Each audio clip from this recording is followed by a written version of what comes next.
Welcome to Trial by Wine. We take a closer look at crimes that highlight how fascinating humans can be. Schmitty, Swanee and Clarkey visit crimes and run them through their jury of three, debating both sides of the case to agree an appropriate, if totally fictitious, sentence. Please be advised, Trial by Wine may include explicit or disturbing content and will include drunken rambling. Listener discretion is advised. All right, how are we? Very well. Yes, indeedly do. Very well. Oh, what's news? What's been happening? Oh. With the way the two of you always pause as if to say, there's such an unexpected question. I know, I don't... I know that sounds ridiculous. I know, but I'm thinking, when did we last speak? What has happened? That's exactly what I was When did we last speak? Sunday. Was it last Sunday? Yeah. Yeah. I don't know, it's been a busy week, but nothing that I would think would warrant a mention on here because, nothing exciting. What about you guys?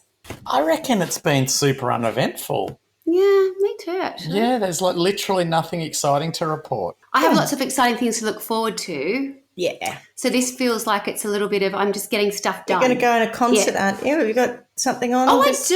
I forgot. Yes. Yes, I haven't forgotten about that at all, but I was thinking more about going to Melbourne next week. But yes, I'm going to see Harry Styles on Monday night, and I'm really genuinely excited. So much so that I'm a bit fearful that I may be disappointed because I'm really looking forward to it. Oh, well, I'm sure it'll be awesome. I don't think you will be disappointed. Everything I hear about Mr. Styles is hopefully, he I just leaves want it to them be a rolling lot in of the fun. aisles. Yeah, Are I you hope it's channeling really your entertaining. inner 16-year-old girl? I don't know what it is, but I will share with you at some point. I might post it on Facebook over the weekend. But I lived in the UK when he was discovered. And I remember watching it on TV and thinking, oh, he's a cute kid.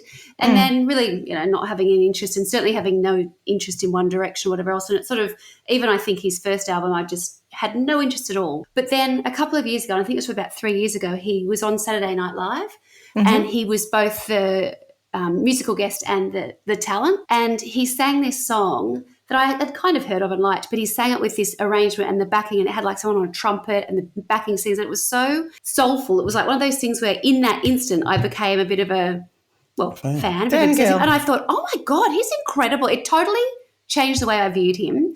And from that point on, I sort of started I'd never had one of his, CDs or anything. That's why I went and got a little bit more interested. So my poor boys have been totally, I don't know. It's like, Harry Styles mode in the car where I'm practicing the songs and getting it up to speed with everything because it's not something I listen to all the time. And they're like, oh God, could we just put the radio on? So anyway, we'll see how I go. Did you say you bought a CD? I know. Oh, yes, I still have CDs in my car. Where do you get them CDs. from? I buy them on Amazon. Ah, okay. And or JB Hi-Fi. Brushes. Yes, I still have a CD player in my car. So I listen to albums old style from start to finish. Yeah, right. And on repeat because that's how you should so listen over and to over it. and over again. Yeah. I just do that on Spotify. No, So but I don't do any of that.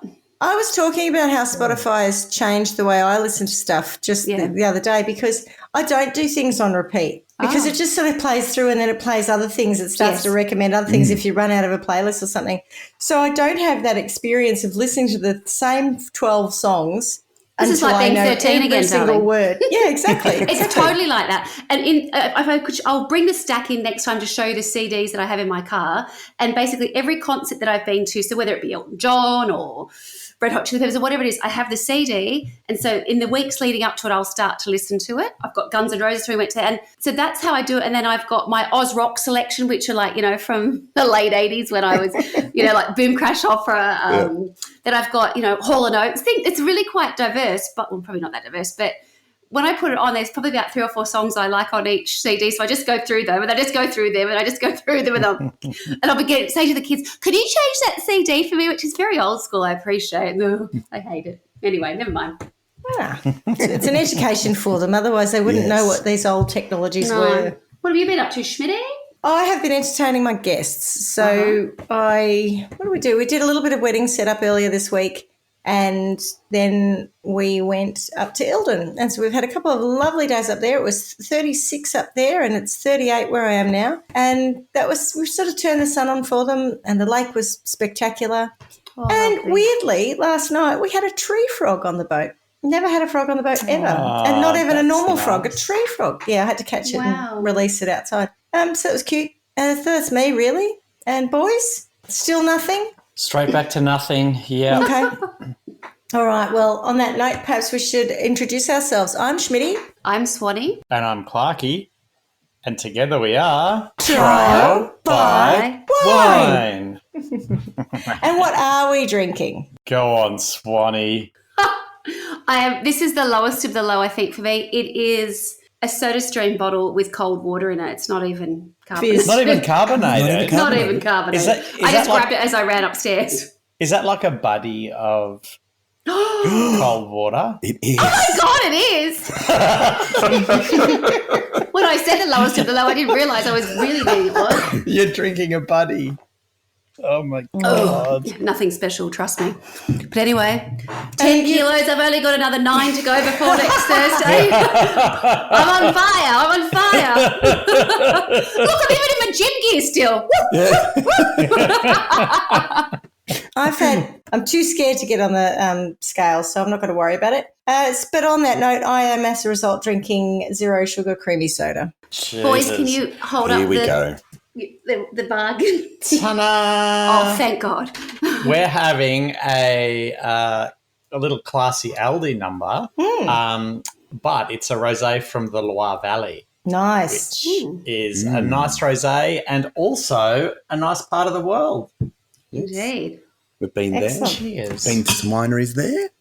All right. Well, who's got a story for us today? I do. Well done. Okay, so I don't know if I'm going to be able to do this story justice because it's rather complicated.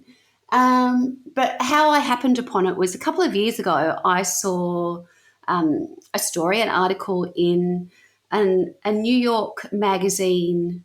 I think it's their sort of online division as such. It's called The Cut. So I know that you've done stuff from The Cut before. yeah, I so have. quite often I'll have stories pop up. And I remember when this one popped up. The most infamous of my stories was The Watcher, Yes, which was from The taken Cut. from The Cut. I Yes. had I know. I think we read the entire article. We did. Well, The Cut originally, and then based on that article, which I think I saw in 2019, I think, I noticed a couple of weeks ago it started to come back again. It was obviously because something was percolating and happening. So I have had my peepers peeled and I've been waiting for something to come out, which it has. So I've now been able to consume that. So my sources for this week's story are The Cut, ABC News, Australian ABC, People, Vanity Fair, The Guardian, and a documentary series which was launched, or series that was launched last week, and it is called Stolen Youth.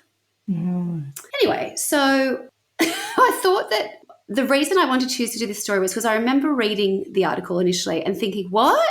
I don't really, what happened? Like, that's pretty bold claims and they're quite big claims, but there wasn't a lot of to go on. Do you know what I mean? So it was sort of like I've always been quite intrigued but not really understood what the story was. So my mission that I gave myself was to try and distill what happened and make it a bit digestible. What I found was that the more I looked into it, the more things either were incredibly small, the minutiae of a situation, or they were too top end. It's a really complicated story because it involved lots of people, I think. Where I've been quite fortunate, I think, is that a lot of it was filmed. We've got another one of these situations where I just can't believe people film themselves doing these things. But anyway, they do. And then, of course, then you have first-hand accounts of what's actually gone on. So through seeing that, I think I've got probably a better picture of what went down versus if I was just sort of reading some of these articles. It was really watching that kind of stuff that you get a true sense of how evil this was. So our story starts in 2010 in, I don't know if you call it upstate New York. I don't think you do. I think you just say it's above New York. It's just outside New York at a college called Sarah Lawrence College, which is a private university. And I remember when I first read the article, I was interested in it because I've heard of Sarah Lawrence and it's famous. It's a liberal arts university and quite a few interesting people have been there through the years. And I did have my list and now I haven't got it in front of me. So let me just have a look and tell you some of the people that went there. But I looked it up on maps, as I like to do, to get a true sense of how far away it was from the city, because I think in my mind I had it further away. And when I looked it up the other night, it said it was 32 minutes from like central Manhattan to Sarah Lawrence College. And I just wasn't thinking that. Their notable alumni include J.J. Abrams, who you probably remember from, did he do Lost originally and then went in to do like some scary movies? Is that him? No one's giving me much there. Oh, you don't know it? Let's go with that. Okay. Yeah. Barbara I know the Walters? name. Oh, yeah, I know Barbara Walters. Got Carly it. Simon? Yep. Yeah. And who else can I find? Oh, yeah. Actual famous people. Actual famous people. Based on the fact that I bad. don't know who the first one is, can't be really famous. Oh, I'm going to have to tell you who he is because you will know him. He was really popular at one point. He ended up writing and directing Mission Impossible 3, Star Trek, those kind of like, it's directed stuff or Star Wars, The Force Awakens. So he had a little bit of prevalence and it just sort of skyrocketed. I thought I saw Tia Leone the other day when I looked. Do you remember I saw her in Sydney? No. I saw her in a cafe. I'll tell you some other time. Oh, really? Is that bad? Okay. Anyway, so basically it's a lot of creative people, artists, writers. It's considered sort of the university that you go to where I read somewhere, and I don't know if it's true or not, but it said that they don't believe in, sitting exams and assessments in the sense that it's not about getting marks. It's about like getting an education in a way that's much more liberal and free. And, it attracts students who don't necessarily fit in elsewhere, but don't necessarily want to. So some of them have come from a background where they may have been incredibly bright, but they choose to go to Sarah Lawrence because it says we're different and you're different. That's the whole identity of it.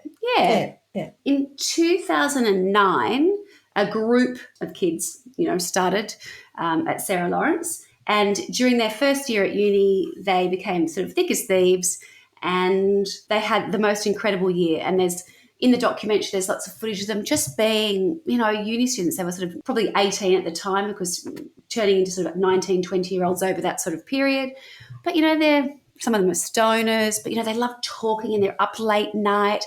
They're really sort of, well, it's a little bit wanky, but, those university students who are really discovering themselves and feeling freedom. And I went away to uni. And when I went away to uni, and I was quite young still. I was only 17. All of a sudden, my life totally changed because all of a sudden it felt like there were no rules, right? The only rules that you had were that you had to probably get to a lecture at a certain time. And even if you weren't there, so what? No one was really going to mark you. No one cared. It was like a huge so crazy, right? It was where you were just watched all the time. Yeah, exactly. Yeah. So I think in that context, it would be important, and I think it is really valuable for us to remember at the age that we're meeting these people in this story, and they are just out of home, just left their parents. A lot of them have travelled it's in Yonkers where Sarah Lawrence actually is based, but I don't know that anyone in this story is actually from there. A couple of them are from New York State, but some of them are from like Texas and out of state as well. So a group of people coming together and, finding who they were and who they wanted to be for the first time in their life. So they felt pretty fabulous and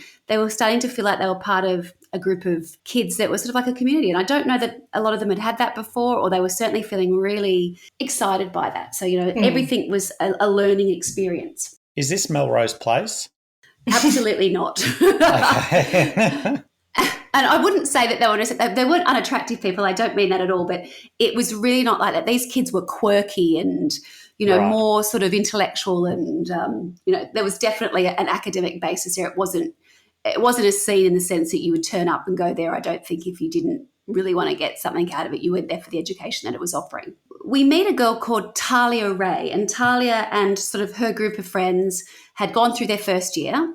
And in the second year of the university, which I believe you call sophomore, which was in 2010, Talia's father, Larry Ray, was released from prison. So Talia kind of casually asked, maybe didn't ask, I don't even know, no one can really remember, but basically announced that her dad was coming to stay with them on campus at Sarah Lawrence. Is that weird? I think that's weird, I think that's weird. That's really what weird. I could never get my head around, and I couldn't understand this until I saw the documentaries. I didn't understand how that would work from a dormitory point of view. I live both on campus and off campus, and I'm someone's dad coming to stay. I couldn't get that around my head. As it turned out, in that second year, they had gone to live in what was called Sloanham Woods number 9. And basically it was like nearly a little house. So imagine a campus, you've got, your academic buildings, whatever else. And as the campus played out, the further you got away, the more sort of housing opportunities there were.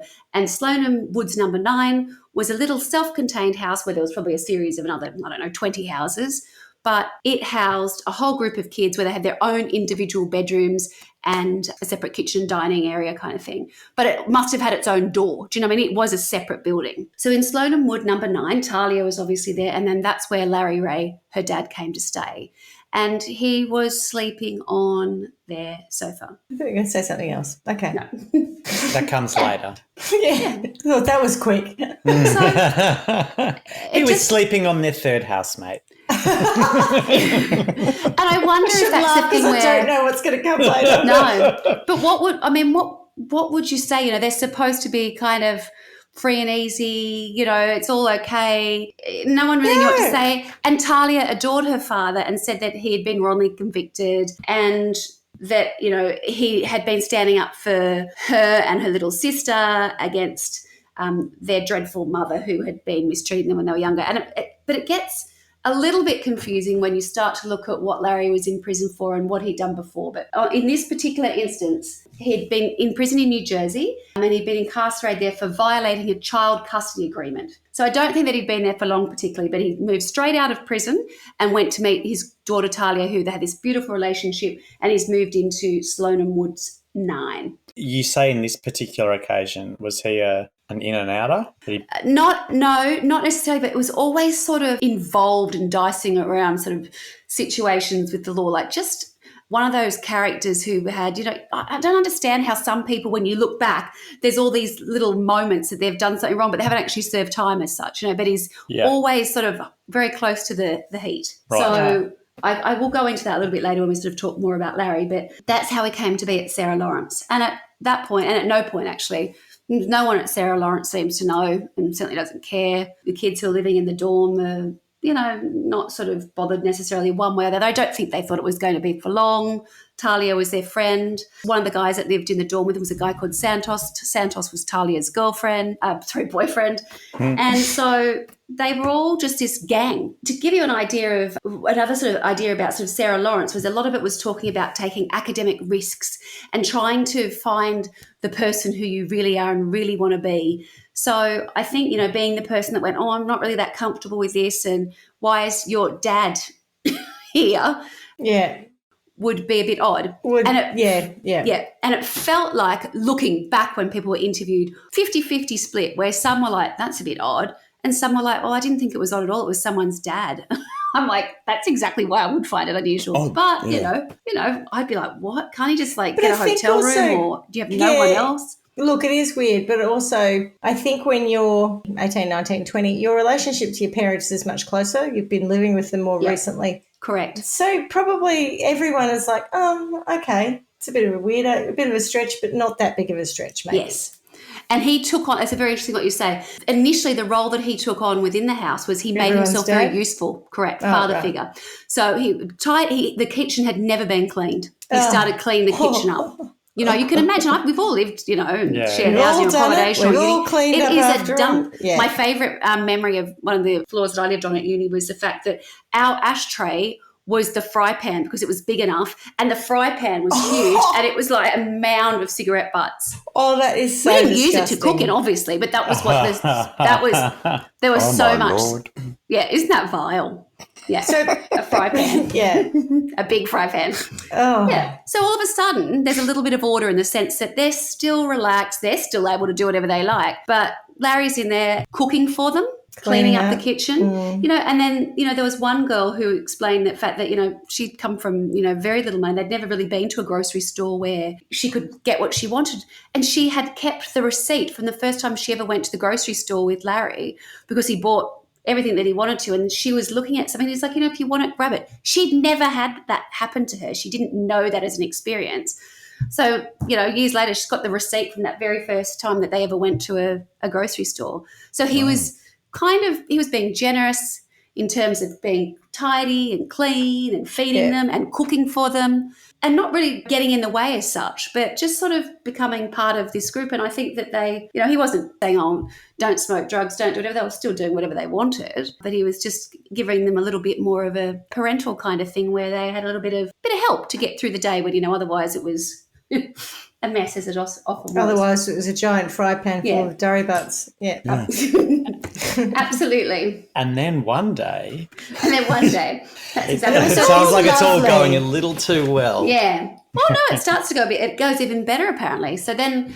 So they're about 1920, as I said, sort of in their second year. And then it's at this point that he starts to talk to them about their potential, and he starts to introduce ideas to them about, there's a saying, it's called Quest for Potential. So I don't actually know that there was actually a slideshow, but there was a night he called a family, or, like a group meeting, and they all came together, and he basically said to them, and this is obviously in my words, not in theirs or anybody else's, but you're at a point in your life where you're moving away from your parents and the child you were and whatever else. So it's now this sort of idea that you need to deal with any trauma that you've got in your life to be able to realize your full potential, which I guess is okay in, very top end. And so everyone thought, well, I guess that's fair. He seems really happy and a really well-adjusted guy. I kept thinking, yes, but he had come from prison, but no one ever seems to look back.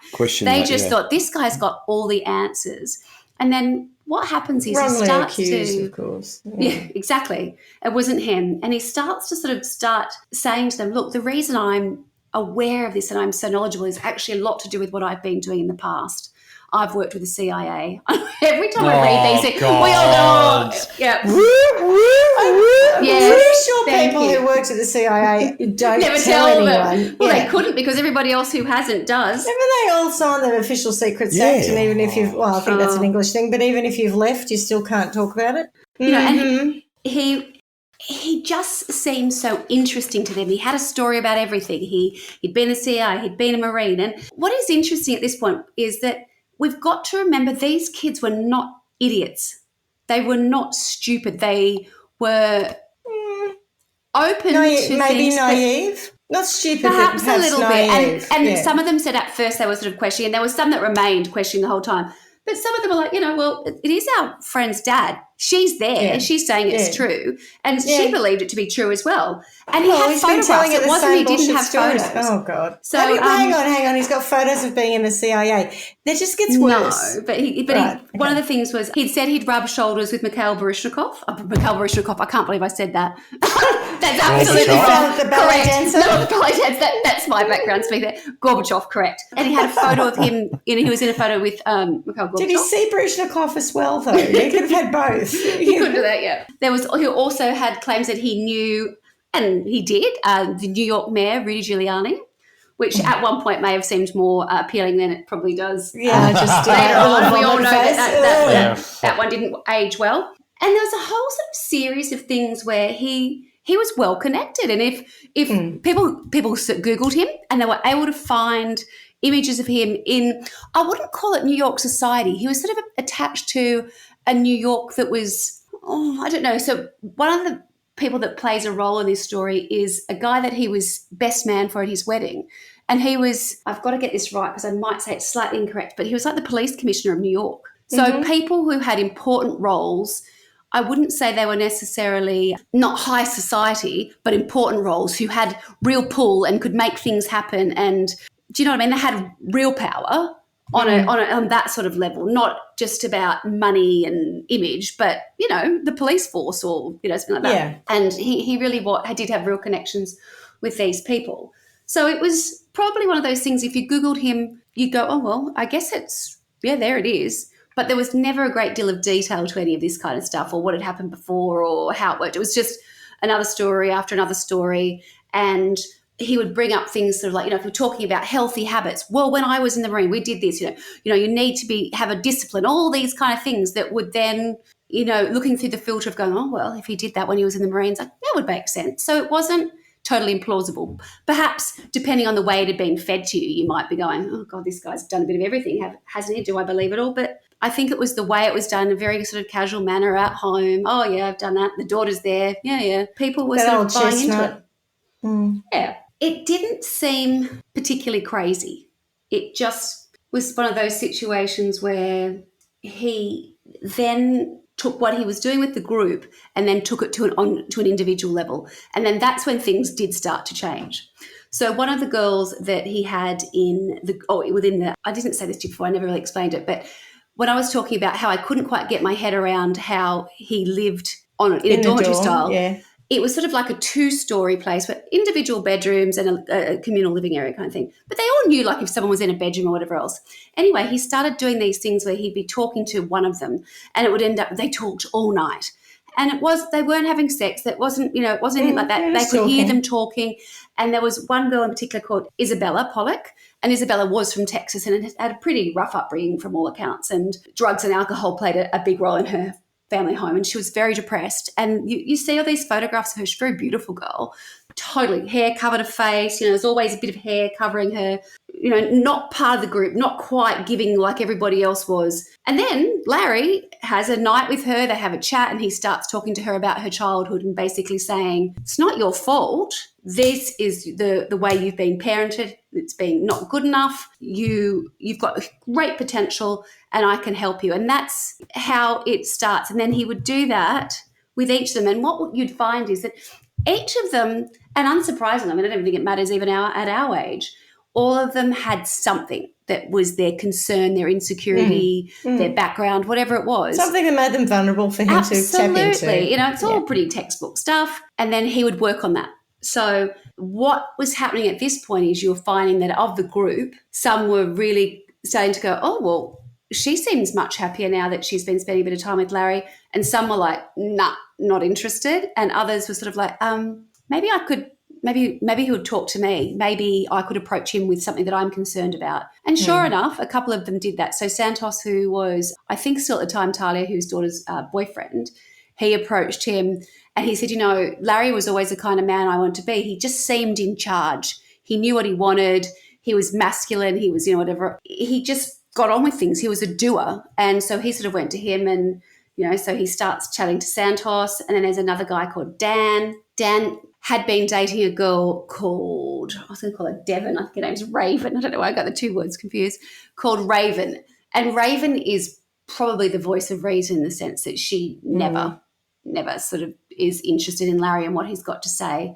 And she and Dan are in a relationship and Dan goes to speak to Larry and Larry basically says, yeah, you better cut it off with Raven. So he basically just says, that's it. So Raven had... So he did, because Larry said break up with Raven. Okay then, sure. So the original... Because my potential won't be reached if I continue with her. The kids that were in the house originally, Talia is the daughter. It's impressive. I've got to say it's impressive because there are a number of times I've told younger people to break off the relationships they have and they have completely ignored me. So I'm impressed by how much influence he had. Yeah, well, the relationship was troubled. But when he went to Larry to see how he could, help, and then, that was actually the last time I think they even spoke. Talia was the daughter in the house. Santos was, but they did break up, but Santos was Talia's boyfriend. He goes to Larry to get help. Isabella was the girl from Texas who was very vulnerable and very, I think she was like the first person. And she had a very, very good connection with Larry very early on. And basically it changed her life. There's some footage where early on, I think the first Christmas, Isabella is due to fly back to Texas for Christmas. And I do not know why this is all filmed, but it's all filmed or recorded actually, so I better wait and say that. And Isabella calls her mum and says, I'm not coming home, but I'm not going to tell you why. My friend Larry's going to tell you why. So Larry gets on the phone and says to the mum, and the mum's, she's done it tough. She's done it pretty tough at times. Yeah, she's done it tough. Right. And he says, look, I'm just here to tell you, I'm only looking out for Isabella, but I know, having spoken to Isabella, that if she comes home, she will kill herself this Christmas. She's been suicidal, and basically you've got to admit you've been a pretty terrible parent in the past. What? She had a really rough upbringing, but we're working on things and things are getting better, and, I'm sure she'll be better, but for now I think it's really unwise that she comes back. I think her life's at risk. So the mum's sort of like, I don't know. Okay, I don't want her to kill herself. I can't believe things are that bad. And the guy's talking to her, right? So he's called and, he's not like some just figure in the background. He's talking. He sounds, he's the father of a friend that she's living with at college. And I imagine it just must have felt a million miles away, just like a totally different environment from Texas to this, elite university in New York. I can't even imagine. So, that's kind of it. So Isabella doesn't go home, and to be frank, she never does ever again, because she starts becoming the thick of this sort of relationship with Larry. So that's Isabella. Dan was the boyfriend of Raven, and he lived in the house as well, but Raven didn't live there. She just spent a lot of time with him. And Raven was always like, I'm not really comfortable with your friend's dad. I think that's all a bit weird. And like she would sort of joke and say things, but no one was sort of catching on.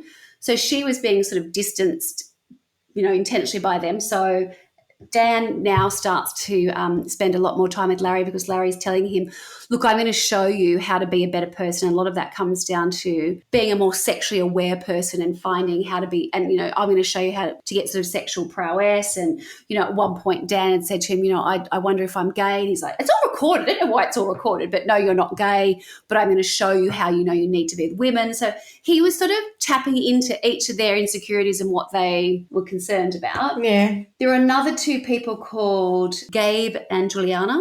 And Gabe and Juliana, they just weren't interested. And I don't know exactly how they didn't become part of the group, but they resisted or they weren't interested or they just did their thing. And they just, it kind of felt like it was kind of quite an organic thing. The ones who got closer got very close and just started hanging out together to the exclusion of the others.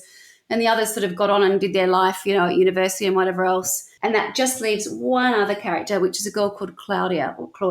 And Claudia apparently had been a bit crazy. Like she was loud, fun.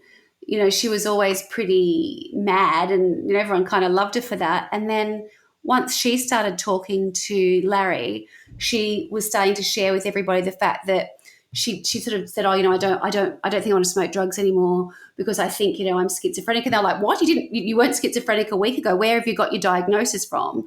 And it was Larry. And I'm not suggesting that, not smoking drugs is a good or a bad thing. It's just that once he started giving them each their narrative, and then he would start working on that.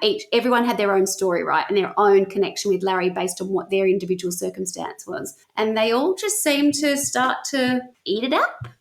So it was not a particularly long period of time that they even, well, I guess it was long. The whole thing goes over a number of years, but you think at this point, this must be, some time. It wasn't really. I think he only lived on campus for about a year. Yeah, I was going to say, how long's the degree? Yeah, well, he was on campus with them for about a year. Right. That in itself is so wrong, right? You would have thought at some point, and Sarah Lawrence, they say, and they maintain now, they never once had a complaint. There's no record of anyone ever even reporting him, let alone complaining about him being there at that point. Nothing. He was everyone's mate. Yeah. I mean, I don't know how liberal and how laid back you need to be, but no one was saying anything. You would have thought a place like that, you'd have to be a student to stay there. Yeah, of course. I'm pretty sure you can't have guests, let alone your dad sleep there for a year. A year. It's just not weird. even like a couple of nights. A year. I mean, I don't know how close to a year or over or under it was, but roughly, he arrived in 2010 and he left in 2011. One of the things that he introduced whilst at Floatenwood 9 was, and I think this is really important because for me, it's sort of one of the key tenets of the things that sort of happens. And it's not just, they don't go into it a lot, but for me, it felt like it really played into what he would then go on to tell them about themselves and how they'd arrived at that part in their life and why they felt the way they did. And he had this thing which he called bad parenting disorder. And basically they were all obviously victims of bad parenting disorder. So no matter what background they had, and some had perfectly normal backgrounds, he could find any little thing that, was a problem for them, and then he'd build on that. And then there was just pure fabrication. So then he would start to do things where he would introduce ideas that were not true. Like he would have they would have photographs from when they were little. CIA agent. Correct. Like, all of a sudden, maybe you've been, interfered with. Maybe there was some sexual abuse, things like that became, first of all, introducing it and then extrapolating that to something that happened in their real life. So therefore you must have been, actually it was your dad, all this kind of retrofitting what was happening. Yeah. And I think of all the things that he does, that is a real starting point for me where I go, at that point, would I go as an intelligent person who'd moved away from home, why would you start saying that? Or maybe there's some truth in it. This is the point for me where I think some of them must have been not open, but that's, he didn't say it to any of them at a point and they walked away and went, oh, he said this. He'd already got them to a point where they were believing in what he said before he introduced this. Yeah. But then it only played so beautifully into the other bigger picture or bigger narrative that he'd say about their particular situation. So essentially they all believed, I think, pretty much that they'd been abused and they had terrible parents. But because of him and his quest for potential, he was going to show them the truth. He always talked about the truth. He was going to show them the truth and he was going to allow them to find a way to be the best version of I themselves. don't like the sound He's of a where good this bloke, is going. isn't he? He's a top bloke.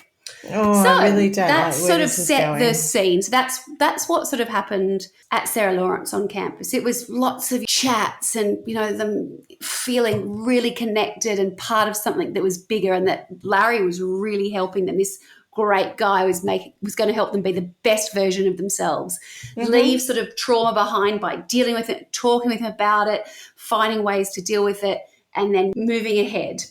There is a quote here that I'd like to say, and it says, there's an old saying that if you put a frog in boiling water, it'll leap right out. If you slowly increase the temperature, the frog won't realise it's in danger until it's too late. Isn't that awful? But yeah. You know, and at first the students living in the two-storey dorm known as Sloan Woods 9 luxuriated in the warm atmosphere that Ray created in their home. So they really just felt warm and fuzzy.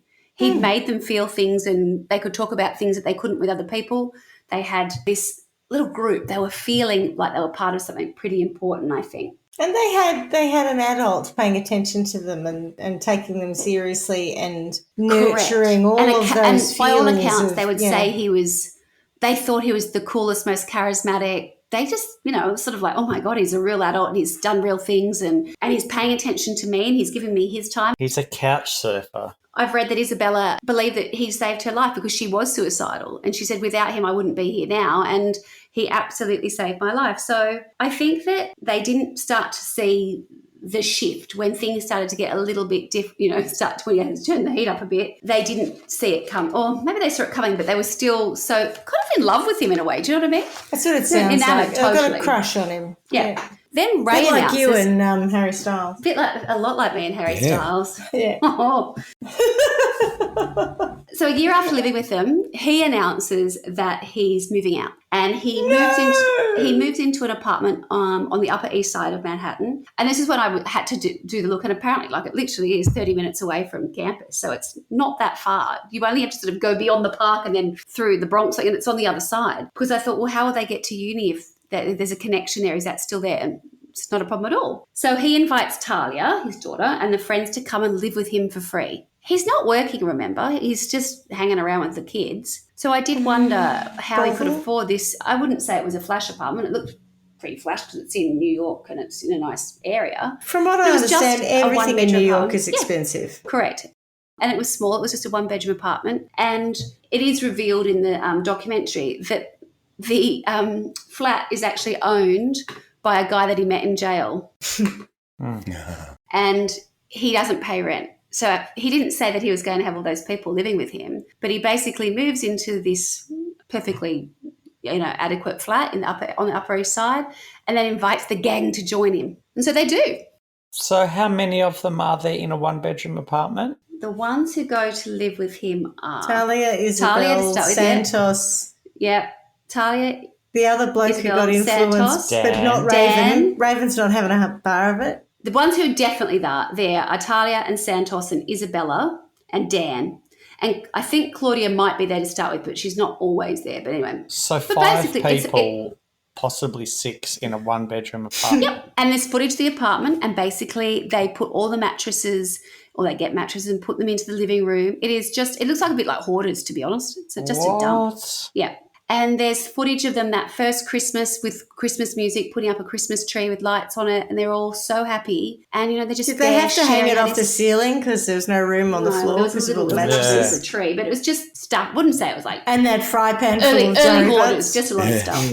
Cigarette butt omelette, anyone? Delicious. It was interesting because Dan talks about, he said, you know, when he told his father that he was going to move in with Larry, because a lot of them had told their parents about Larry because they thought Larry was so fabulous. Larry's spoken to at least Isabel's mother. And interestingly, Santos's parents are, I think, from the Dominican Republic. And Santos grew up in a really poor house with, again, dysfunctional, but, you know, his parents still together and they're sort of okay. But, you know, these kids to get into these universities, and I don't know who was paying for it. I presume they were some of them on scholarships and stuff. Yeah. They must have been really clever, you know, or very accomplished or done a lot of work to get there. Yeah. It wasn't just like they just turned up. But Dan looked like he was from, you know, his parents seemed pretty switched on. I saw them interviewed. And as he said to Dan at the time, it sounds like a kind of cult, Dan. It sounds like you're brainwashed or something. So Dan told Larry that. He said, my dad's a bit worried, to which Larry said, people are so negative about the word brainwashing. I don't see what's wrong with it. That's what I'm doing. I'm washing your brain. Oh, yeah. So he turned it. It is. no. It's totally what I'm doing. You've had your, your bad parenting disorder. I'm resetting You've you had in a this positive drama. and good You've way. had And I'm this washing it trauma. away. And I'm going to make your brain and you Clean. work again. Yeah, I'm Yeah. fixing all you broken little souls. Always a good egg. Oh, that's Yeah, and excellent. as Dan said, all I ever wanted to be was like him, to never be unhappy or unsure.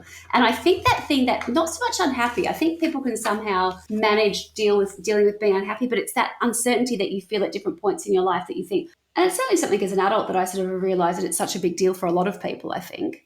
Maybe not so much for me, I don't think, but I think it rocks a lot of people's belief in themselves or how they want to be portrayed or want people to perceive them. And I can understand that. So what then happens, I don't know that I can quite buy into, but anyway. So by 2011, so we're still early on, they've moved in, and it's around this time that he's talked quite openly about the fact, I'm washing your brain. We're going to sort you out. I'm going to wash that thought right out of your brain. I'm going to wash that thought right out of your brain. I'm going to wash that brain right out of your head. And send it on its way. Things do start to take a turn for the darker side in Manhattan. He began forcing all 7 students into intense, tear-filled group therapy sessions that ran well into the early hours of the morning.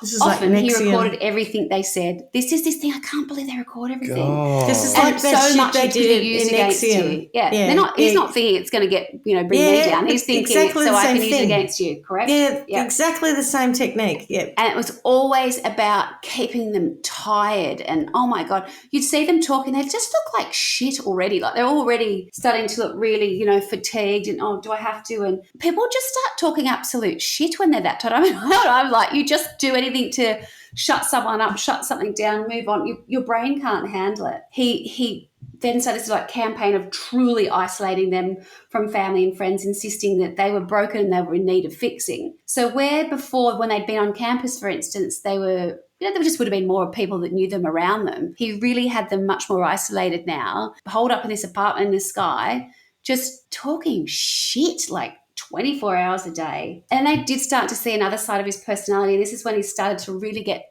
angry and was much more aggressive. So even from the slightest infractions, he'd start to really react. And there we go. Infractions. This is so like Nexium. And this is where there's a whole piece on Santos where he really starts to go for him. Because it's all filmed, right? So they can show you this.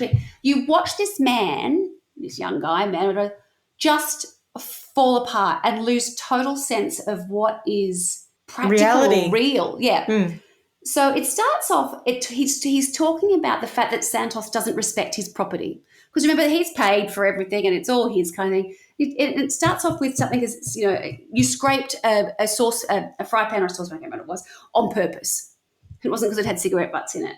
And he starts screaming and he's like, what were you thinking about while you were doing that? Who were you? Why would you be so careless with my things? Why are you trying to hurt me? Why are you trying to hurt my belongings? Now, if someone said that to us, we'd say, fuck off. Yeah. I don't think I did it, or it was there before, or get a grip, right?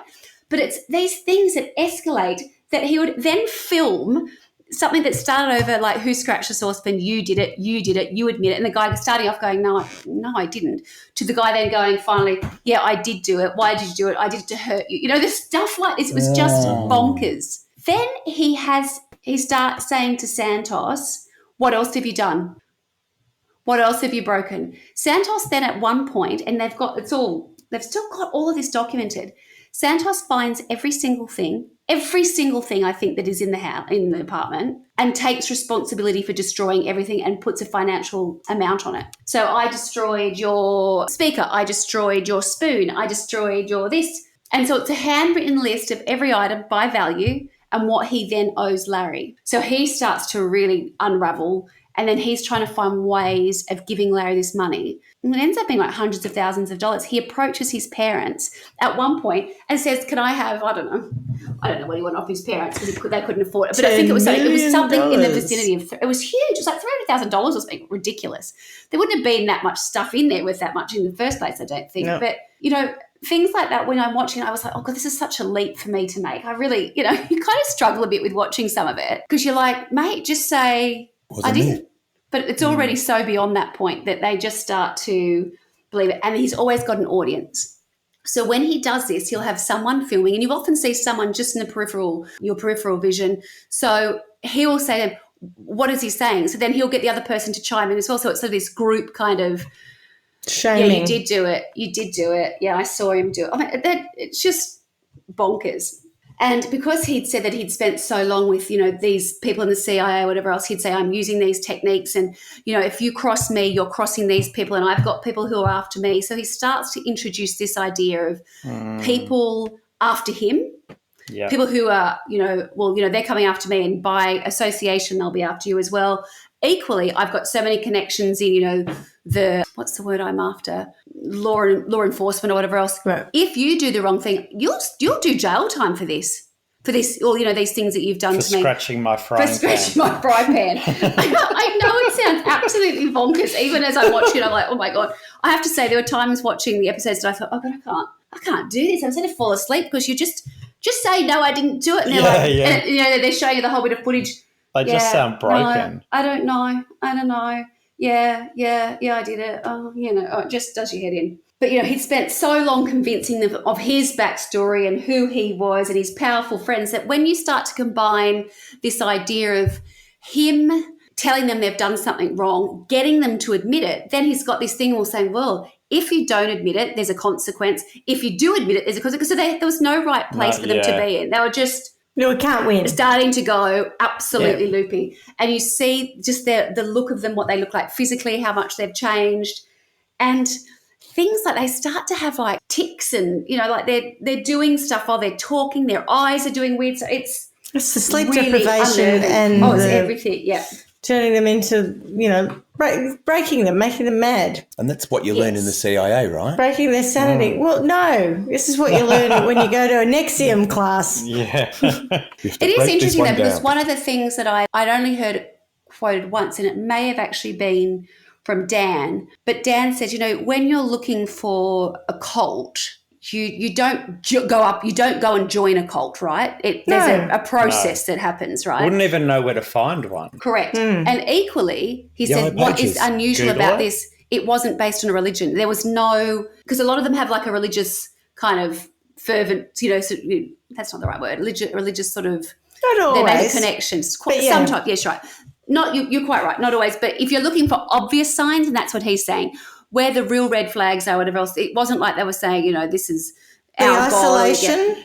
No, you're right. But isolating people, sleep deprivation, making them when you said in trouble for infractions, the idea that there is one person who has control over everyone and you're there to please them. They become, it's not really about, none of them are really about religion. They're about the person, the cult leader being the God. Yeah. You're absolutely right. And I think, we've gone from this space when he initially meets them and they feel, and they will all say it even in retrospect, he made them feel understood. They said he understood me, my personal issues.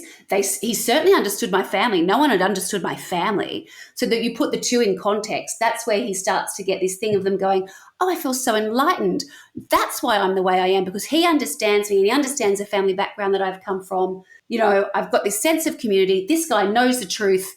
He's here to help me. So he takes them from that point to these petty infractions where it's like you've done this and all of a sudden you owe me $300,000 for this. It feels like it's a leap, but it's just the consistency of doing this day in and day out that starts to become just a nightmare whilst they're in this apartment. It's a Chinese water torture type thing. You're breaking people down constantly until they say, sure, here's the $300,000. So I don't know if I think it's around this time that Santos has the great idea of thinking, do you know who else is really probably not in a great place? My sister. So his sister is younger than him, and her name is Yelitsa, I think you pronounce her name. And Yelitsa was an undergrad at Columbia. So again, no dummy. And she said she'd worked her whole life to go to university. That was her whole focus. And when she got there, she'd worked her whole life. Oh, sorry. You know, she worked, you know, again, because they were very poor family. You know, she's very focused on getting into a good university. Yes. But when she got there, she didn't feel like she'd made a connection with people or the institution or anything. She said she was really, really depressed. So when Santos invited her to the apartment, this must have been on a good day, she arrived and there were these, you know, she said it was so colourful and there was all these young people, you know, who were just happy to be together and doing stuff. So obviously this is not when he's being filmed, being tortured, you know, 2 a.m. in the morning. Jesus, yeah. So what do you think she does? She moves in, yeah. Of course she does. Yeah. So she's there. bring her own a mattress? mattress, or she just share everyone else's? No, I don't know where I don't know how it all works, but she's now in there as well. And what he then starts to do is he starts to turn the brother and sister sort of against each other. Mm-hmm. He uses them. It's not like they've then got like someone who they can say, oh, I'll stand up for you. That he kind of manages to make it worse. Because remember, she knows stuff about you and you've got the same upbringing, and then she got this attention or you got that attention. So he totally sets the siblings up against each other as well. He's just an absolute piece of work. So he's doing that and he starts to become incredibly, I don't know, it becomes a little bit more sexual as well with a lot of them. So he's sleeping with Isabella all the time. She's kind of always like his main squeeze. So they share a bed and I think other people go in there. But then he's got Dan stripping naked and doing things to Dan, you know, to make him feel like more of a man. And then there's this scene where they show footage that's been filmed. Is this all filmed? Oh, my God. Oh, it's filmed. I didn't see that, but this bit is definitely filmed where he has pliers. Yeah. Mm-hmm. And he's got Dan's tongue by the pliers, threatening him to admit to something he hasn't done, and at the same time hitting with the hammer in his stomach. Oh, God. And thankfully, not long after that, Dan actually left. Oh, well, you and the thing was, no one, the doors were never locked. It wasn't like he, you know, for him to leave, and it was very strange. He'd left, and, you know, you're expecting some big story to come out of what happened. He didn't. He actually went back to college, but he said he went and took on 2 jobs, so he had no spare time and no contact, and he never told anyone. He just didn't talk about it because he was so embarrassed that he had fallen into this situation. And he said even at that point, he said, I wasn't using the terminology cold. He said, I didn't have the language to describe the experience. I did not know what had happened to me. I was embarrassed by what had happened. Yeah. And I got out and then I just blocked it out. I just didn't deal with it. I didn't talk about it, nothing. It wasn't like he'd gone and was saying to the other kids that, you know, Sarah Lawrence, oh my God, this is what's happening. He just was mortified. Got on with shit and tried to forget it. So he just didn't deal. Is he really damaged? He's gone. I think he's okay, actually. He's written a book. So he's written the book called Sloan and Woods 9, and that came out in, I think, about 21, and he played quite an instrumental role in getting the documentary to happen. So damaged, absolutely, but a clever man, and I think he'll be okay. But they're all pretty damaged. But yeah, so Dan got out, and he was the first one to sort of get out. But then, you know, we've got Yelitsa in there, so it's sort of always someone there to take their place, kind of thing. So Dan's gone, Yelitsia's there, and then at some point in the next little while, in amongst starting to make them all turn against each other and filming them constantly and getting them to pay money, he finds out that Santos says, I'd really like you to meet my big sister. She's coming to New York. Now, Santos's big sister, wait for this, Santos's big sister is in LA doing her psychiatry. Brilliant. I'm sure what it's called. She's already done. He called it full ride. She had full ride at Harvard and full ride at Columbia. Wow. Jesus. So again, Not a dummy. This family. No, so you've had of the 3 kids in the family, Harvard, Columbia, Sarah Lawrence, and Columbia. And she's now in LA because she studied in New York and she's gone to LA and she's doing it's not your internship, but like she's about to qualify to become a psychiatric doctor. Clinical placement. Clinical placement, something like that, yeah. So she's working all the time. She's incredible. She's a vivacious, beautiful woman. Anyway, she comes to New York and they go out for dinner and she meets Larry, and she said it was kind of like love at first sight. She said she thought he was so enigmatic. No. Yeah. I thought she was going to rip him to shreds. Yeah. Oh, no. No. Oh, dear. I'll read you a quote. So her name is Felicia. And she says, I met Larry because he was helping my brother Santos. Because that's the way Santos is also, Positioned presented. it. Yeah. Santos was happier and doing better. And then he was helping my sister, Yulitza, and she was happier. I'd also met Talia when she was dating my brother, and I loved her. So I had a lot of other people vouching for him. He was like a friend of a friend of a friend. Cool, trustworthy, reliable. It didn't occur to me he would be the person he ended up being. Felicia claimed that Ray began to love bomb her with gifts and messages and depriving her of sleep. So what's happened is they've met in New York. She's gone back to LA and she's working in LA. So like she's doing, rounds and whatever else. And then what would happen is he'd be sending her roses and gifts and whatever else, being incredibly generous. But then he would keep her on the phone and he'd try and keep her on the phone all night. Things like where she'd say, I've really got to there's go. recordings I'm really of all tired. this. It's all recorded. I've got to go.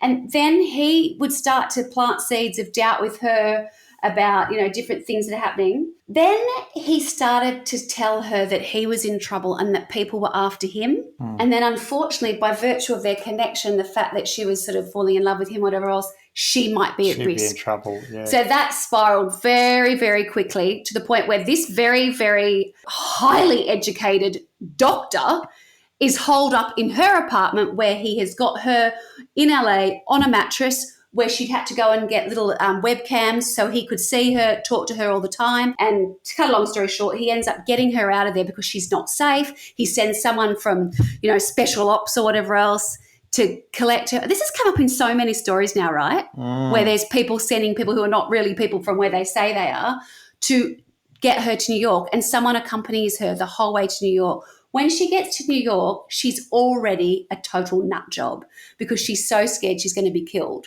And he's the only one that can save her. Is that kind of the... Yeah, he needs to keep her safe, so she needs to be with him. Bloody She says, once the exhaustion began to set in, he regaled and frightened her with this was in People, I think. He regaled her and frightened her with stories about how powerful individuals wanted him, and by extension her, dead, and that he was the only person who could protect her. Not knowing what else to do, she moved to be with him in New York. Once in New York, Felicia discovered that Ray forced the female roommates to have sex with him as well as with strangers, and that he would record the sexual encounters and threaten to post the videos online and send files to their families. He claimed it would help them overcome past childhood sexual trauma, even though Felicia said she had never been abused as a child. So this is what I'm saying. He says things have happened to them that haven't. He did this with everyone, she said. He rewrote everyone's childhood.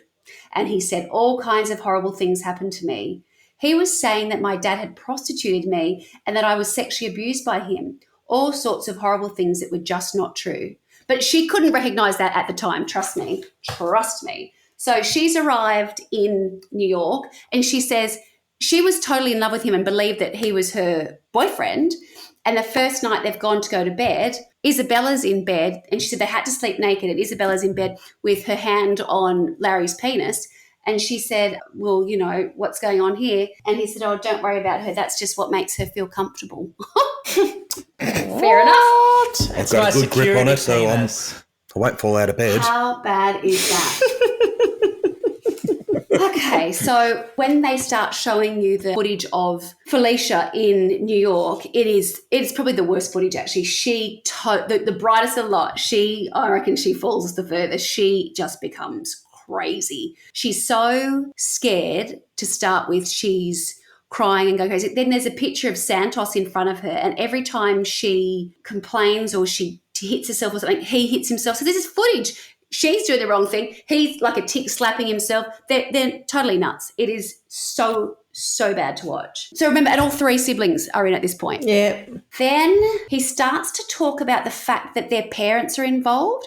Their parents are trying to kill him. His parents know bad people, and they always did. And from the very outset, they were trying to either kill them or trying to kill him. And he starts to present this story that Yalitza, who is the little sister, had tried to poison Felicia when she was in LA. And so, of course, he manages to convince them all that that's true. So you have the little sister admitting that something's never happened, that yes, you are right, I did try and poison you. Why? Because our parents were trying to kill you and I was working on their behalf. Like, it's just absolute madness. So it's descending constantly. He then takes them in 2013. So this is still early days, right? 2013. they go to North Carolina. And they go to North Carolina because he's inherited a house, I think, from his stepfather or something. And so he basically uses them as slave labor. They turn up at this house. He orders like all this sort of building equipment. He has he has them all on Adderall, so they don't sleep, and they work all the time. But it's all filmed. So you're just watching them film. They're digging trenches. They're doing things. And if it's not right, they re-dig a trench. And this was just, honestly, Felicia sort of becomes a child, like she's screaming and throwing tantrums. And then at one point there's footage of him holding her down, trying to calm her down. And she's screaming, saying, "Get off me." And "I love you, Larry. I love you. I love you." Because they tell him all the time how much they love him. It is just absolute madness. So they're all still happy even while they're being slave labour and everything? I don't know. To the outside world, I think they are. And I didn't write this on my notes, and I should have. But they go back to graduate. Santos doesn't. Santos has to take medical time out, no doubt. But Talia, Talia, and Isabella go back to graduate. So there is footage of them, and I think that's in 2013. So the same year. Yes, that's right, actually. I think they went to graduate just before they went to North Carolina. They go to graduate. There's footage of them, and Raven sees them on this, obviously at the graduation, but the next day there was like one cruise and the girls went on the cruise, and she walks up to them and she has this conversation. She said they wouldn't really speak to her, and she said, "You know you're in a cult." And she said, when I was saying that, I didn't really mean a cult, but she said, I knew it wasn't right what was going on. Something weird was going on. She said, and they wouldn't talk to me. And she said, that was kind of the last time I ever saw them. But she said they would only talk to each other. And so that was Claudia, Talia, and Isabella. And Santos didn't graduate, as I said, because he had dropped out because he was just too much a mental case. Yulitsia was obviously at Columbia. And Felicia. That's the technical term. Then they turn up in North Carolina, and that's just awful to watch. I would call this the beginning of the end and something actually about to happen.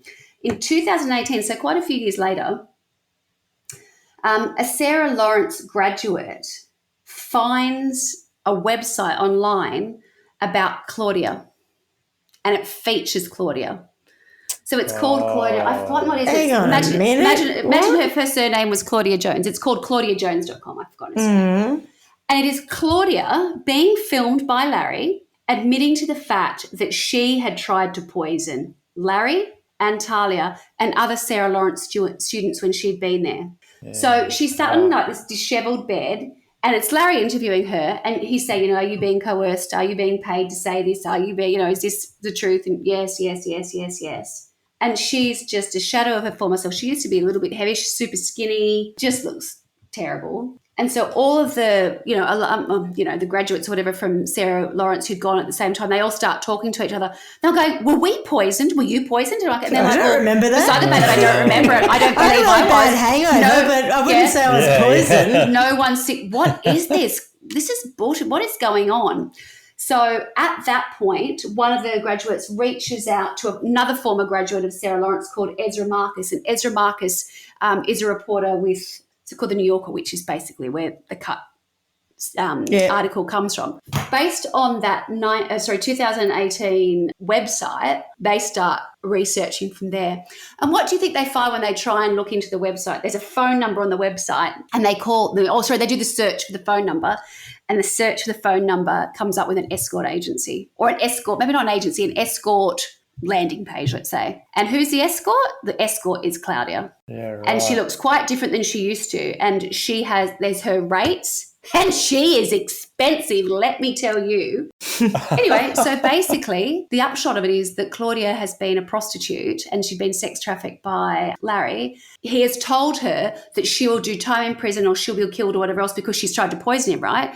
So the only way she can make that good or make it better is by giving them money to try and help them with their treatment for the fact that they've been poisoned. You're not going to believe this, but over, I think, a period of, 3 years, she earned and gave him close to $3 million. What? Isn't that insane? I'm like, that's hang on, big bucks. You can earn $3 million. Yeah, we're in the wrong career. What on earth? Isabella, I have been doing it all wrong. Yep. Was she Isabella, hot? She did look pretty good in some of the photos. But I mean, they were obviously highly. I did see somewhere. I think it was like $7,000 a night. It was like several grand for an hour. It was like expensive. What are you doing? Yeah. Oh, it doesn't really I don't know. matter. I did probably some crazy stuff. I don't know. But No, she's not hot in answer to the question. Isabella. And so the right-hand bird, Isabella and Larry were basically extorting her. So they were making her, they would go over to, and she moved out. She lived somewhere else. I suspect that's where she was running her show Escort from. agency. Yeah. And they would go and collect money from her. And that's how she paid rent. And she thought she was doing it to avoid going to jail, people finding out, the fact that because she believed that she'd poisoned people. And that's how they managed that little scenario. So that loops back into... I'm still just reeling at $7,000 an hour. I know. I mean, isn't it awful the things you take out of these things? What do you you don't do for that? You don't have to be hot to get it. I mean, it's all about the clientele and probably just chat and be nice to them in some ways. I'm sure there might be a bit more of... into that, because we could set up a business, Smitty. Yeah. It's going to have Ferraris and helicopters and shit. Yeah, 3 years. Hang on. Google incognito mode. Right. Isn't that crazy? So that's where I think people were then like, what is going on? This is big. What is this guy running? That's big money, right? And that's only just part of what you're seeing. Remember, other people have given you money for different things throughout. That's just one girl's contribution. And what is quite interesting is because Isabella's notes were, or booktaking, bookkeeping was so detailed. It shows every time the whole thing is so detailed. I cannot begin to tell you. I wouldn't necessarily recommend you watch it. I didn't particularly enjoy the documentary, but the amount of detail they've got on different things, like it blows my mind. Like, and it'll have every date and how much money they went and collected. They collected $50,000 from things like that. It was just remarkable. Anyway, so for 12 months, Ezra Marcus researches Larry Ray and his family and his background and whatever else. And he sort of comes up with more sort of stuff about who he was. And some of the stuff he said was really true. Some of it was quite a lot of embellishment in terms of his background. It says he'd been born in Brooklyn, New York. He'd worked in Wall Street in the 80s. He'd worked in insurance, construction, gambling. He didn't have a college degree, but he was pretty savvy when it comes to doing hard those knocks. things. Yeah, presented well. He did serve in the military, but for 19 days. So at one point they were saying, he wasn't in there. But somehow he manages to remain in contact with prominent military figures. Don't know how. Ray also claimed to have worked for the CIA. There is no evidence that he was ever employed by the Central Intelligence Organization, is it? Because they wouldn't distance themselves after this came out, would they? No. He was instrumental in the fall of what was he called? The police commissioner, the New York City, police commissioner. And this was the guy that he'd been like his groomsman or something, and he often came up because he kept using this guy's name. His surname is Kerik, Kerik, and so everyone was aware of him because he was always after him. So, and because he was in the police department, he'd use his name again with the kids saying, he's coming for me, he's coming for you, I've got contacts. If he doesn't take me down, he'll take you down. If you do anything wrong, he'll put you in jail. So he had all bases covered. He'd been involved, he'd been beaten up by somebody really badly. Hard to believe. Yep, because of lying and stuff there. And Kerik was later pardoned. The guy he'd helped taken down by Trump. So there were all these bits that were kind of really interesting in terms of who he was connected to. He'd been convicted of fraud. He'd claimed to have aided in a ceasefire in Kosovo. There was just one thing after another after another. People go, of course he's someone special. There's this footage where they're talking to Felicia, the really smart one. She's talking about, he's so amazing, Of course he is. That's why NATO calls him when they've got a problem, because he can do things. He can unblock stuff. He makes things happen. He can unblock stuff. Is he a plumber? It's a plumber.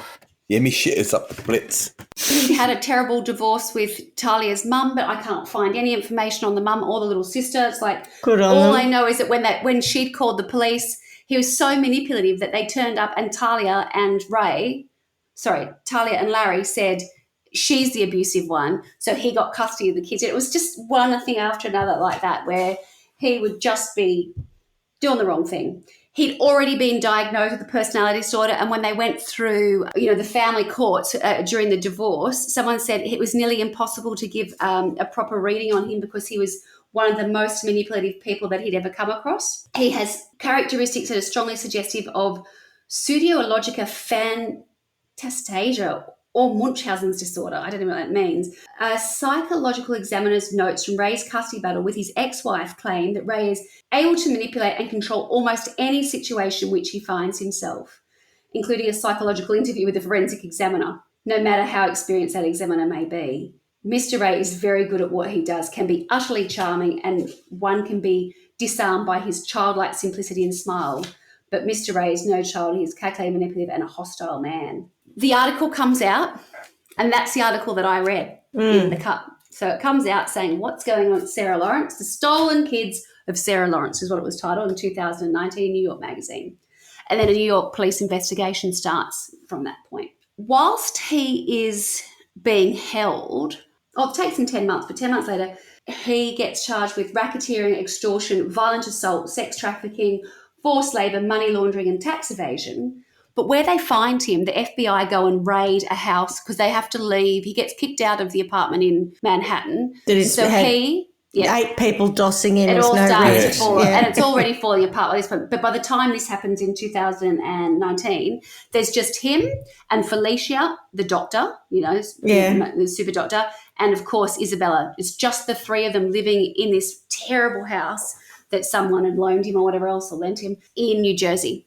So when they turn up, they do that, and because he is then taken away shortly thereafter, and I don't know if it's a matter of weeks, I don't think it's long. The people who do the documentary, they go and meet with Isabella and Felicia at this point.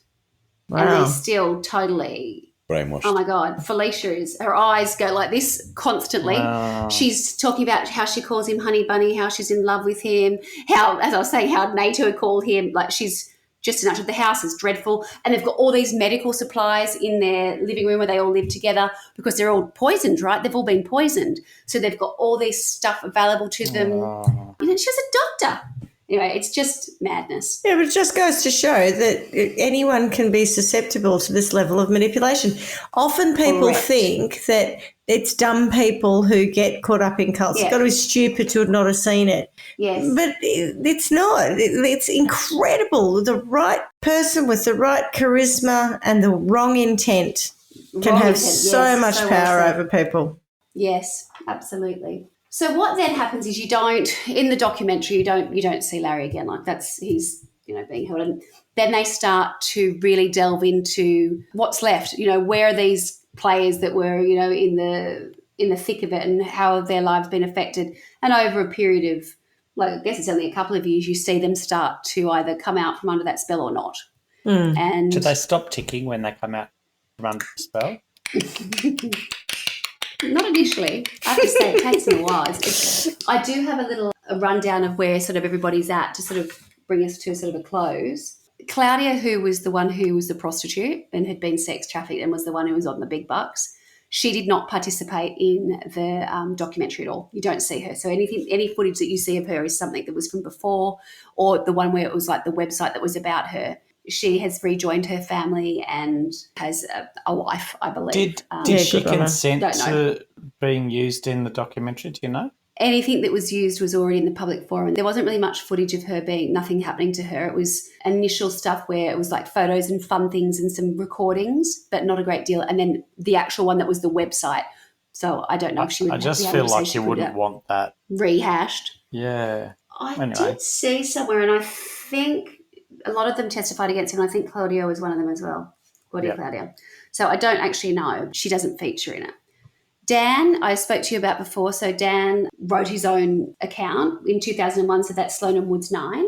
And he plays quite a big role in the documentary. And I also think he played quite a pivotal role in helping them put people in touch with people and trying to sort of make bridges, because all of them had fallen out with each other, right? That's not like they all left and went, oh, let's all hang out. There's a very interesting scene. A lot of them are being, advised by lawyers themselves. So they're being told to either stay away or not stay away or talk to this one or not talk to this one. But then they're all so fearful of what the other person's connection still is or what their beliefs are about Larry. Yeah. Because that is a total trigger for all of them, depending on where they're at, what they thought was a certain situation. So it can be quite dangerous for them to even be dealing with each other. Mm. Santos and his sisters, Yelitsa and Felicia, they were none of them had anything to do with each other. Wow. So Santos was the first to leave. Yelitsa, I didn't actually say this, but Yelitsa sort of escaped and left when they were in North Carolina. One day she walked out the front of the house and just left. Never came and then back. Had to go into like public housing and whatever else. So she ended up graduating from Columbia, in the years after, and she works in the arts now. But she has she had no connection till the very end. We'll get to that. with her brother and sister. And Felicia, she was the one that was an absolute, she was just so brainwashed. It was unbelievable. And it's taken her all these years, but they really tracked her progression. And you could see she'd start to say something. She goes, actually, that's not true. That's not true.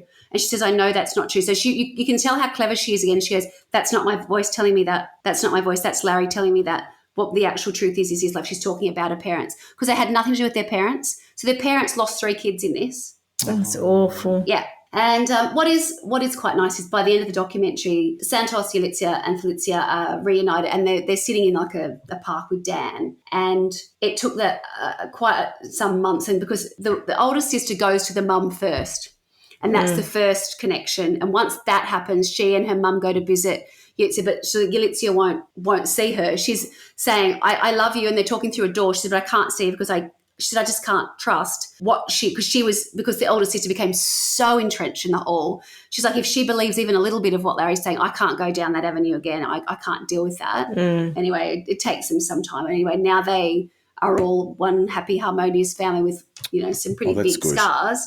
But that is a nice upshot of it. Talia, we'd never see her. She's not in it at all, and we don't know where she is or what role she played. In the court case, she was described as being, his co-conspirator, but she wasn't charged with anything. And then very interestingly, Isabella, who was described as his trusted lieutenant, she pleaded guilty of conspiring to money launder, and she will be sentenced later this year, which she could serve up to 5 years. But she did play quite a significant role, especially in the dealings with Claudia. And there was a part where Claudia had said that they put a plastic bag over her head when they were taking money from her at one point. And there's actual, it's not footage, but there's a recording of that happening where they're threatening her and you can hear the plastic bag rustle. And Isabella's saying, no, that never happened. That's just not true. And Isabella is so clever and articulate, but she's still totally, I think, she won't see her own family. She won't speak to her parents. She won't do anything. And I think she's still in love with and spell of Larry. So that brings me to Larry.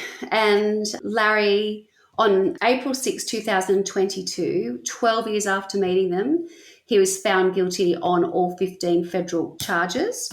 Brilliant. And then in January of this year, he was sentenced to 60 years in prison. So it's interesting, isn't it? Away. There you go. And that, friends, is the story of the stolen youth of Sarah Lawrence College. Goodness me. Wow, that's crazy. It is a bit cray.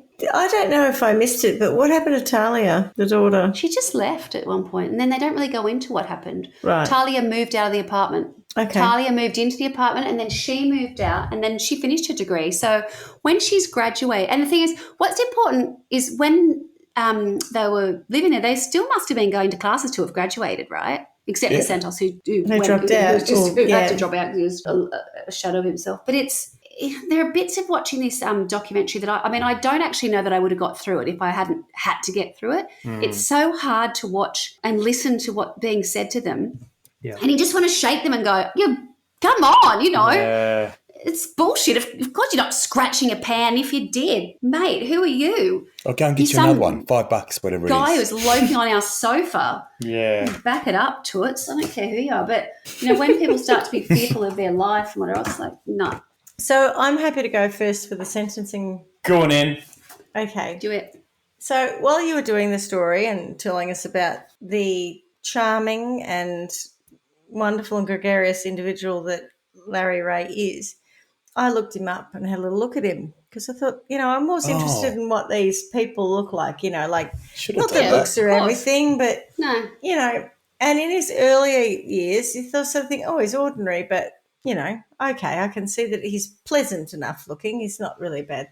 But later, as he ages, he turns into this just unattractive, overweight, middle-aged, baldy white man. Bastard. Thank you.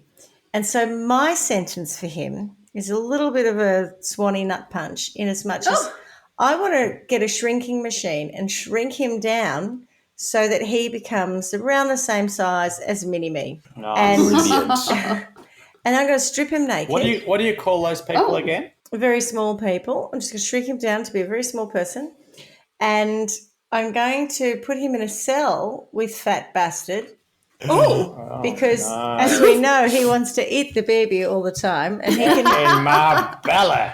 get in my belly. So he's going to run around.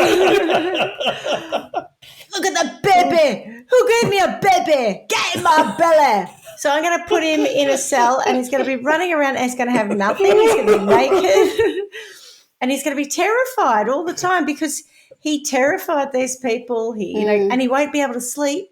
So he'll experience the sleep deprivation because the whole time he'll be waiting for Fat Bastard to come and eat him because he thinks he's a treat. I don't quite know. I never quite understood any of that. But I'm going to use Mike Myers' Genius, and that is my sentence for Larry Ray. Brilliant. Brilliant. Yeah. Well, is there a bar fridge in this cell? So he can slam his head in the door? Sure. And a couple of pillowcases. There is now. Boom. Yeah, nice. Well, so mine is, I don't know, maybe it's a bit complicated, but No. I'm going to start up a new reality TV show called I Used to Be a Cult Leader, Humiliate Me. And what's going to happen is it's going to be based in prison. Mm-hmm. Yeah. And that's where they all should end up. He thinks he's so smart. Well, he's in there for 60 years, right? So might as well do something fun whilst he's in there. Because he thinks he's so smart and he likes to control everyone else, he's going to have a lobotomy so that he has no brain. But well, not that he has no brain, but he can't really have a lot of thought. But he still has a heightened sense of being humiliated. And then because he's had his lobotomy, he's very easily controlled, so you can just tell him what to do. And so what happens is each week people can send in requests of what they should do to him, and then the prison inmates get to make him do whatever it is that people request, and it comes up on TV, and so everyone can sit around and watch him get humiliated. Okay. It's not a Hunger Games type thing, is it? No, I'm just trying to think. Yeah, I don't know. It's a little bit like a sick version of, what was that show with Jim Carrey in it? The Truman Show. The Truman Show, right. Yeah. Have you seen any of Squid Game? Oh, only a little bit. Speaking of really sick. It was a bit weird for me. Right. Did you watch it all? No, I only watched it through Gogglebox. That's how I watch all of that trash because I never watched any of it, never waste any of my time. But I watched, 3 minutes of it or a minute of it and people's reaction, and I think I've seen enough. But yeah, your show's got a little Squid Game kind of vibes about it. Yeah, it probably has. I'm all right with that. Yeah, I'm all right with that. Just like we don't have to watch it. I thought that what I might do is give him what he's been saying is happening all along. I think I might poison him. Didn't see that coming. No. I just kind of thought that all the things that he's said that have been, that he's fabricated to suggest that, you're hurting me, you're doing this to me, this is happening to me. Yeah. Well, let it all happen to him. I'm comfortable with that. Whether it be poisoning, whether it be people who are out to get him, make him that he scratches his pain. Yeah, I was trying to think of one other than poisoning. Other than scratching his fry pan, maybe you could fill it full of durry butts. That'd piss him off. I just, anything that he sort of had fabricated, I know, it's pretty horrendous. It stayed with me for this video. I can't believe it didn't catch fire. Like as it filled up and you put another one in. Oh, just so gross. All right. Sorry, I'll get off that. Yeah. So you were going to say? I was trying to think of something in addition to the poisoning because, there were so many things he'd said that were done to me, you're hurting me, you're hurting me, you're hurting me. But I suspect that the poisoning one feels like it was the one that involved the most people and maybe a little bit of sex trafficking on the side. But certainly the reason that people were having to pay him back, other than the fact they'd scratched a fry pan, was the fact that he said that they'd be attempted to poison him or attempt to poison someone else. So actually poison him. Well, my second one, which was pretty lame, but it played to your need to give him a bit more pain, was that he would have a pair of pliers on his tongue and he would be punched in the gut with a hammer. I thought of that, but I thought it was a bit too... I think the nice bit about poisoning is if you could perhaps, prolong it. And so that he's aware that it's happening to him. Yeah, okay. But it has to, but he can't, do anything about it. It's just that's what's happening. Okay. He has no. And he just gets more and more sick and no control over it because that's what this whole thing was about, was control. Yeah, I'm satisfied with that. We all good? Cool. Yeah, nice. All right. Well, I've never heard of that one, so good one, Swanee. Yep, well played. Nice work. Oh, I just had an idea. Yeah. I mean, it might be about maybe this is where you got the lobotomizing from, but how about we take his brain out and wash it for him and pop it back in? Oh, that's a good idea. Yes. Can we wash it with bleach or something? That's Domestos. just hydrochloric acid. Can I admit something? I don't know what a lobotomy is. What actually is You it? never you frontal stick an lobotomy, ice stick a pick- needle up Stick back. an ice pick up into Back of the sort of eye. in the soft bit here, and it goes into your frontal Skull. lobe, and it damages the frontal lobe, which they thought, well, because it gives you brain damage, it kind of did work, but they thought the frontal lobe was responsible for all the bad things that people who were suffering from mental illness did or thought or whatever. So the idea was you'd stick this effectively like an ice pick up through your eye and damage. It's not pleasant. Damage the frontal lobe. And a lot of people actually just died from the procedure. And then others, were basically in a vegetative state afterwards. So, Varying degrees of. yeah. So that I understand. So when people talk about other people having frontal lobe damage, which is different to being a lobotomy because it's in the more recent times, like I've heard people say, oh, God, they must have frontal lobe damage. Is it because you lose... The frontal lobe controls your emotional responses to various things and some of your responses. So there have been cases where people who have had some kind of terrible frontal lobe injury... I was going to say, what degree of success did you have with that, Schmitty? No, they've gone from varying degrees. They've gone from being really lovely, ordinary people getting on with the world to really not lovely people with, sometimes aggressive tendencies, whatever, because they can't regulate their emotional response because of the damage to the brain. Oh, I saw that recently. Come to think of it, there was a girl who'd had a cycling incident, like really, really bad, nearly died. And then on the outside, she looked like she was recovering quite well. But she did have to have she had a helmet on at different points, but looked still like this gorgeous girl. But then in her own notes, when I was like reading about her recovery, she was talking about her anger issues and how she's been having, she's trying to have sex with people all the time. And there's just things that are impulse not normal control. Your impulse control yeah. seems to be affected. I must go look into that again. I remember at the time reading it thinking, Jesus Christ, that's tricky. All right, great story and good chat. And miss you already, but I'll see you next week. Yay. See you next Tuesday. Bye. Ciao, bye. Enjoy your week. Thanks for listening to Trial by Wine. You can contact us at trialbywine@gmail.com. Please rate, review and subscribe to Trial by Wine on Apple Podcasts or wherever you get your podcasts. If you'd like to support us, you can become a patron at www.patreon.com, Trial by Wine. Or visit our website, www.trialbywine.com, to donate to us. Your support will help us cover many more cases and apply wacky sentences. We really appreciate you listening and hope you tell everyone about us. Our cover art is by John Christo and music is by Beauchamp from pixabay.com.